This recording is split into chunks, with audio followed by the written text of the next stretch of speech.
ଆପଣ କୃତିକା ନକ୍ଷତ୍ରରେ ଜନ୍ମ ନେଇଛନ୍ତି କି? ଆପଣଙ୍କ ଜୀବନରେ ଏମିତି କେହି ଅଛନ୍ତି ଯେଉଁମାନେ ସତ କହିବାରେ ଭୟ କରନ୍ତି ନାହିଁ? ତେବେ ଏହି ଭିଡ଼ିଓ ଆପଣଙ୍କର ଜୀବନକୁ ଆଇନା ଭଳି ଦେଖାଇବ। ନମସ୍କାର ବନ୍ଧୁଗଣ, ମୁଁ ସାଗର, କଳାକାର ସାଗର ସଙ୍ଗମ ଆଷ୍ଟ୍ରୋଲୋଜି ଜ୍ୟୋତିଷ ଜ୍ଞାନ ଆଣ୍ଡ କର୍ମ ଚ୍ୟାନେଲକୁ ଆପଣମାନଙ୍କୁ ସ୍ୱାଗତ ଜଣାଉଛି। ଆଜି ଆମେ ଆଲୋଚନା କରିବା କୃତିକା ନକ୍ଷତ୍ରରେ ଜନ୍ମ ହୋଇଥିବା ବ୍ୟକ୍ତିବିଶେଷମାନଙ୍କ ବିଷୟରେ। ବିଷୟକୁ ଯିବା ପୂର୍ବରୁ ଯଦି ଆପଣ ଚ୍ୟାନେଲକୁ ସବସ୍କ୍ରାଇବ୍ କରିନାହାନ୍ତି ତେବେ ଚ୍ୟାନେଲଟିକୁ ସବସ୍କ୍ରାଇବ୍ କରନ୍ତୁ। ଏବେ ଆସନ୍ତୁ ଜାଣିବା କୃତିକା ନକ୍ଷତ୍ର ବିଷୟରେ। 12 ଗୋଟି ରାଶି, 27ଟି ନକ୍ଷତ୍ର। ସେହି 27ଟି ନକ୍ଷତ୍ର ମଧ୍ୟରୁ 3 ନମ୍ବର ନକ୍ଷତ୍ର ହେଉଛି କୃତିକା ନକ୍ଷତ୍ର। ଏହି ନକ୍ଷତ୍ରର ବିସ୍ତୃତି 26 ଡିଗ୍ରୀ 40 ମିନିଟ୍ରୁ 40 ଡିଗ୍ରୀ ପର୍ଯ୍ୟନ୍ତ। ପ୍ରତ୍ୟେକ ନକ୍ଷତ୍ରର ବିସ୍ତୃତି 13 ଡିଗ୍ରୀ 20 ମିନିଟ୍। ଏହି କୃତିକା ନକ୍ଷତ୍ର ମେଷ ରାଶିରେ 3 ଡିଗ୍ରୀ 20 ମିନିଟ୍ ପର୍ଯ୍ୟନ୍ତ ଭୋଗ ହୋଇଥାଏ ଏବଂ ବାକି 10 ଡିଗ୍ରୀ ବୃଷ ରାଶିରେ ଭୋଗ ହୋଇଥାଏ। କୃତିକା ନକ୍ଷତ୍ରର ଅଧିପତି ହେଲେ ରବି, ଦେବତା ହେଲେ ଅଗ୍ନି ଏବଂ ପ୍ରତୀକ ହେଉଛି ଛୁରୀ, ଧାରୁଆ ଅସ୍ତ୍ର। ଏହାର ଅର୍ଥ ହେଉଛି ଭୁଲ, ମିଛ, ଛଳନା, ଅନ୍ୟାୟକୁ କାଟିଦେଇ ସତ୍ୟ ଓ ପବିତ୍ରତାକୁ ରକ୍ଷା କରିବା, ନିର୍ଭୟ ଭାବରେ ସିଦ୍ଧାନ୍ତ ନେବା। ଯେପରି ଅଗ୍ନି ସବୁକୁ ଜାଳି ଦେଇ ପବିତ୍ର କରେ, ଠିକ୍ ସେହିପରି କୃତିକା ନକ୍ଷତ୍ରର ବ୍ୟକ୍ତିବିଶେଷମାନେ ଜୀବନରୁ ଭୁଲକୁ ବାହାର କରି ଜାଳି ଦେଇଥାନ୍ତି। ଏବେ ଆସନ୍ତୁ ଜାଣିବା କୃତିକା ନକ୍ଷତ୍ରରେ ଜନ୍ମିତ ପୁରୁଷମାନଙ୍କ ବିଷୟରେ। ଏମାନେ ଯଦି ବି ବୁଦ୍ଧିମାନ ଓ ମେଧାବୀ ହୋଇଥାନ୍ତି, ତଥାପି ଏମାନଙ୍କଠାରେ ଏକାଗ୍ରତାର ଅଭାବ ଦେଖାଯାଇଥାଏ। ଏମାନେ ଶୀଘ୍ର ଅଳ୍ପ ଚେଷ୍ଟାରେ ନିଜର ଲକ୍ଷ୍ୟ ପ୍ରାପ୍ତି ପାଇଁ ଇଚ୍ଛା ରଖିଥାନ୍ତି। କୌଣସି କାମକୁ ଦୀର୍ଘ ସମୟ ପର୍ଯ୍ୟନ୍ତ କରିବା ଏମାନଙ୍କ ପାଇଁ ପ୍ରାୟ ଅସମ୍ଭବ ଅଟେ। ଚାକିରି ହେଉ ବା ବ୍ୟବସାୟ, ପରିବର୍ତ୍ତନ ହେଉଛି ତାଙ୍କର ବ୍ୟକ୍ତିଗତ ବୈଶିଷ୍ଟ୍ୟ ଅଟେ। ଏମାନେ ପ୍ରତିଦ୍ୱନ୍ଦ୍ୱିତାକୁ ଭୟ କରିଥାନ୍ତି, ମାତ୍ର ଅନ୍ୟର ଦୟା ଉପରେ ବଞ୍ଚିବା ପାଇଁ ଚାହାନ୍ତିନି। ସ୍ୱାଭିମାନ ଆଉ ସ୍ୱାଧୀନତା ଉପରେ ତାଙ୍କର କିଏ ହସ୍ତକ୍ଷେପ କରୁ ସେମାନେ ଜମା ପସନ୍ଦ କରିନଥାନ୍ତି। ଅନେକ କ୍ଷେତ୍ରରେ ଦେଖାଯାଏ କଥା ଆଉ ଜବାବରେ ବହୁତ ପକା ହୋଇଥାନ୍ତି। ତେଣୁ ଜନସାଧାରଣଙ୍କ ମଧ୍ୟରେ ଏମାନେ ମାନ ସମ୍ମାନ ଯୁକ୍ତ ହୋଇଥାନ୍ତି। ସିଧାସଳଖ କଥାବାର୍ତ୍ତା କରି ଅପ୍ରିୟ ମଧ୍ୟ ହୋଇଥାନ୍ତି। କଠୋର ଆଚରଣ ପାଇଁ ଅପଦସ୍ଥ ହେବାର ମଧ୍ୟ ଦେଖାଯାଏ। କିନ୍ତୁ ଅନ୍ୟାୟ ଦେଖିଲେ ଚୁପ୍ ରହିପାରନ୍ତି ନାହିଁ। ଅହଙ୍କାରୀ ନୁହନ୍ତି, କିନ୍ତୁ ଆତ୍ମସମ୍ମାନ ଜଗିଥାନ୍ତି। ବନ୍ଧୁବାନ୍ଧବ କମ୍, କିନ୍ତୁ ଭଲ ଘନିଷ୍ଠ ସମ୍ପର୍କ ଥାଏ। ଦୁଃଖ ସମୟରେ ଠିଆ ହେଲା ଭଳି ବନ୍ଧୁ ରହିଥାନ୍ତି। ମିଛ ଏବଂ ଧୋକା ସହିପାରନ୍ତି ନାହିଁ। ପରିବାର ପ୍ରତି ଯତ୍ନବାନ ହୋଇଥାନ୍ତି। ରକ୍ଷଣଶୀଳ ମନୋଭାବ ରହିଥାଏ। ପରିବାରକୁ ଶାସନ ନୁହେଁ, ସଂରକ୍ଷଣ କରିବା ପାଇଁ ଚାହାନ୍ତି। ନିଜର ଫିଲିଂସକୁ ମୁହଁରେ କହିପାରନ୍ତି ନାହିଁ। ଦାମ୍ପତ୍ୟ ଜୀବନ ପ୍ରତି ନିଷ୍ଠାବାନ ହୋଇଥାନ୍ତି। କିନ୍ତୁ ସାଥୀ ଯଦି ସମ୍ମାନ ନ ଦେଲେ ମନରେ ଦୁଃଖ ଧରି ରଖନ୍ତି। ବେଳେବେଳେ ଅଧିକାର ସାବ୍ୟସ୍ତ କରିବାର ଦେଖାଯାଏ। ପ୍ରେମ ବ୍ୟାପାରରେ ବହୁତ ଗମ୍ଭୀର ଅଟନ୍ତି। ଏହି ନକ୍ଷତ୍ରରେ ଜନ୍ମିତ ପୁରୁଷମାନେ ଜଣେ ଭଲ ପିତା ହୋଇଥାନ୍ତି। ସନ୍ତାନମାନଙ୍କୁ ଶିଷ୍ଟାଚାର, ନୀତି, ଆଦର୍ଶ ଏବଂ ଆତ୍ମନିର୍ଭରଶୀଳତା ଶିଖାଇଥାନ୍ତି। ପିଲାମାନଙ୍କ ପ୍ରତି ସ୍ନେହ ଭିତରେ ରଖିଥାନ୍ତି, କିନ୍ତୁ ତାଙ୍କ ପ୍ରତି କେବେ ଅବହେଳା କରନ୍ତି ନାହିଁ। ସନ୍ତାନମାନଙ୍କ ପ୍ରତି ସ୍ନେହ ପ୍ରେମ କମ୍ ଦେଖାଇବେ, କିନ୍ତୁ କାମରେ ଅଧିକ କରିଥାନ୍ତି। ସଂକ୍ଷେପରେ କହିବାକୁ ଗଲେ କୃତିକା ନକ୍ଷତ୍ରରେ ଜନ୍ମିତ ବ୍ୟକ୍ତିଙ୍କର ପଜିଟିଭ୍ ସାଇଡ଼୍ ହେଉଛି କ'ଣ ନା ସାହସୀ ଆଉ ସତ୍ୟବାଦୀ। ଲିଡରସିପ୍ କ୍ୱାଲିଟି ଥାଏ। ଅନ୍ୟାୟ ସହିତ କମ୍ପ୍ରମାଇଜ୍ କରନ୍ତି ନାହିଁ। କାମରେ ପରଫେକ୍ସନ୍ ଦେଖିଥାନ୍ତି। ପରିବାର ପ୍ରତି ଡେଡିକେସନ୍ ରହିଥାଏ। ସେହିପରି ନେଗେଟିଭ୍ ସାଇଡ଼୍ ହେଉଛି ଅତ୍ୟଧିକ ରାଗି ଯାଇଥାନ୍ତି। ସିଧା କଥା କହି ମନରେ ଆଘାତ ଦେଇଥାନ୍ତି, କିନ୍ତୁ ବାସ୍ତବରେ କାହାକୁ ମାନସିକ ଆଘାତ ଦେବା ଏମାନଙ୍କର ଲକ୍ଷ୍ୟ ନୁହେଁ। କିନ୍ତୁ କ୍ରୋଧର ବଶବର୍ତ୍ତୀ ହୋଇ ଏଇଭଳି ଆଚରଣ କରିଥାନ୍ତି।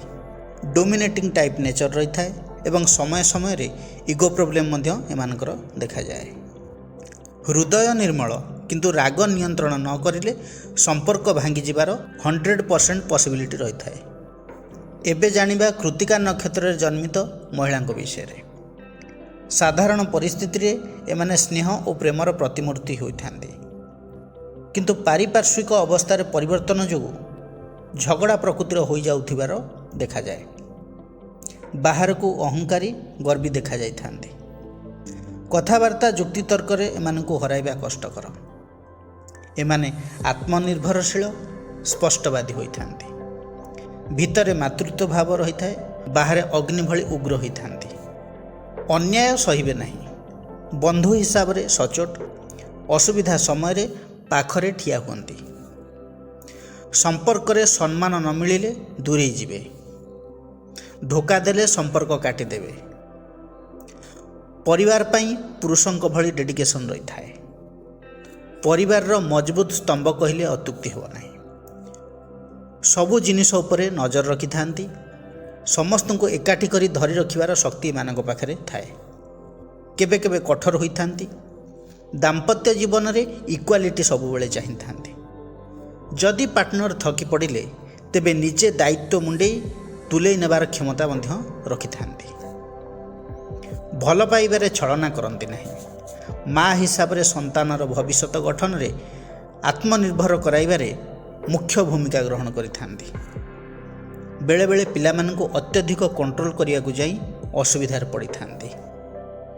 ସେଥିପାଇଁ ସନ୍ତାନମାନେ ଅମାନିଆ ହୋଇଯାଇଥାନ୍ତି। ଏହି କୃତ୍ତିକା ନକ୍ଷତ୍ରରେ ଜନ୍ମିତ ମହିଳାଙ୍କର ପଜିଟିଭ୍ ଗୁଣ ହେଉଛି ଆତ୍ମସମ୍ମାନ ପ୍ରିୟ। ସେମାନେ ସ୍ୱାଧୀନ ଚିନ୍ତାଧାରା ଏବଂ ଦୃଢ଼ ମନୋବଳ ରହିଥାଏ। ମିଛ ଆଉ ଧୋକା ପୁରୁଷଙ୍କ ଭଳି ସହିପାରିନଥାନ୍ତି। ଫ୍ୟାମିଲି ଓରିଏଣ୍ଟେଡ଼, ଯାହାକୁ ଭଲ ପାଆନ୍ତି ତା ପାଇଁ ସବୁକିଛି କରିଥାନ୍ତି। ନେଗେଟିଭ୍ ସାଇଡ଼୍ ହେଉଛି କ'ଣ? ଅତି ସହଜରେ ଏମାନେ ମନରେ ଆଘାତ ପାଇଥାନ୍ତି। ରାଗିଲେ ଚୁପ୍ ହୋଇଯାଇଥାନ୍ତି। ଟ୍ରଷ୍ଟ ଭାଙ୍ଗିଲେ ମାଫ କରନ୍ତି ନାହିଁ। ଏହି କୃତ୍ତିକା ନକ୍ଷତ୍ରରେ ଜନ୍ମିତ ବ୍ୟକ୍ତିବିଶେଷମାନେ ଲେଟ୍ ମ୍ୟାରେଜ୍ କରିଥାନ୍ତି। ପ୍ରାୟତଃ ଲେଟ୍ ମ୍ୟାରେଜ୍ କରିଥାନ୍ତି। କେହି କେହି ଶୀଘ୍ର ମ୍ୟାରେଜ୍ କରିଥାନ୍ତି, କିନ୍ତୁ ମ୍ୟାକ୍ସିମମ୍ କେସ୍ରେ ଦେଖାଯାଇଛି ଲେଟ୍ ମ୍ୟାରେଜ୍ ହିଁ କରିଥାନ୍ତି। ଲଭ୍ରେ ଧୋକା ଖାଇଲେ ସବୁଦିନ ପାଇଁ ମନରୁ ପୋଛି ଦେଇଥାନ୍ତି। ଇଗୋ ଆଉ କ୍ରୋଧ ଯଦି କଣ୍ଟ୍ରୋଲ ଏମାନେ ନ କରନ୍ତି, ବୈବାହିକ ଜୀବନରେ ଟେନସନ୍ ଆସିପାରେ।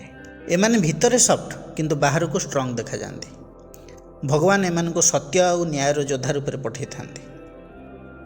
ଏବେ ଆସନ୍ତୁ ଜାଣିବା ଏହି କୃତ୍ତିକା ନକ୍ଷତ୍ରରେ ଜନ୍ମିତ ବ୍ୟକ୍ତିବିଶେଷମାନେ କେଉଁ ପ୍ରକାର ପ୍ରଫେସନରେ ଥାଆନ୍ତି ବା କେଉଁ ପ୍ରକାର କର୍ମପନ୍ଥା ବାଛିଲେ ଜୀବନରେ ସଫଳ ହେବେ ସେ ବିଷୟରେ ଜାଣିବା। ପୋଲିସ ବିଭାଗରେ, ଆର୍ମି, ଇଞ୍ଜିନିୟରିଂ ଲାଇନ୍, ବିଶେଷ କରି ମେକାନିକାଲ କିମ୍ବା ଇଲେକ୍ଟ୍ରିକାଲ, ମେଡ଼ିକାଲ ଫିଲ୍ଡରେ ମଧ୍ୟ ସଫଳତା ପାଇପାରିବେ। ବିଶେଷ କରି ଯଦି ସର୍ଜରୀ ବିଭାଗରେ ରୁହନ୍ତି, ବିଜନେସ୍ ଫିଲ୍ଡରେ ମଧ୍ୟ ସଫଳ ହୋଇପାରିବେ। ଆଇନ ବିଭାଗ ମଧ୍ୟ ଏମାନଙ୍କ ପାଇଁ ସୁଇଟେବୁଲ୍ ହେବ।